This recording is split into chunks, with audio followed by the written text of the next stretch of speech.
हमें बौद्धिक विकास करना है, कोई दो मत नहीं कि बौद्धिक विकास होना चाहिए, अज्ञान मिटना चाहिए, मूर्खता समाप्त होनी चाहिए।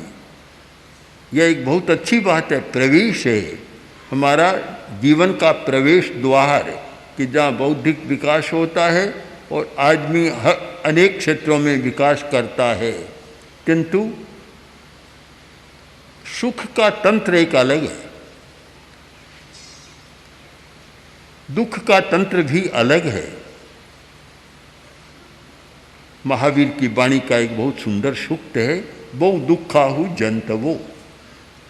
मनुष्य बहुत दुखी हैं,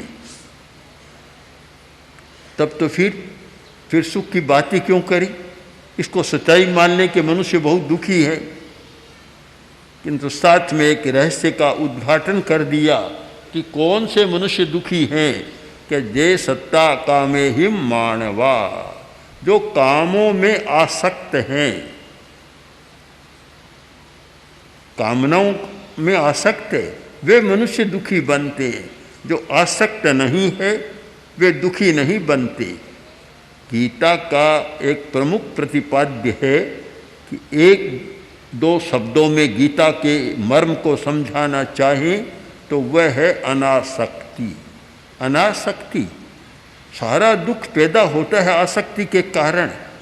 पदार्थ हमें दुख नहीं देता, भोजन की सामग्री दुख नहीं देती, मकान दुख नहीं देता, पैसा भी दुख नहीं देता। उसके साथ आदमी जुड़ जाता है, आसक्ति पैदा हो जाती है, वह दुख पैदा करती है। आसक्ति नहीं है और धन चला गया तो दुख नहीं आता। मैं एक परिवार को जानता हूँ, मैंने कुछ घटनाएं देखी, मुझे स्वयं आश्चर्य हुआ कि इस आसक्ति के युग में इतना अनासक्त जीवन कैसे जिया जा रहा। उस व्यक्ति का एक कारखाना था, कारखाने में आग लग गई, शायद करोड़ों का नुकसान हुआ।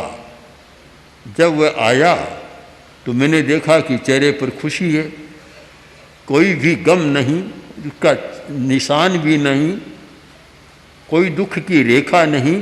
तो मुझे आश्चर्य हुआ। मैंने पूछा कि सुना है कि तुम्हारा ऐसा हो गया, कहाँ हुआ है तुम्हारे मन पर? के मन पर कोई नहीं है, क्यों आता है जाता है, ये तो होता रहता है, कोई खास बात नहीं। बात समाप्त हो गई। अब हम कैसे माने कि पैसा होने से कोई दुख होता है, सुख होता है, चला जाए तो दुख होता है? कुछ भी नहीं।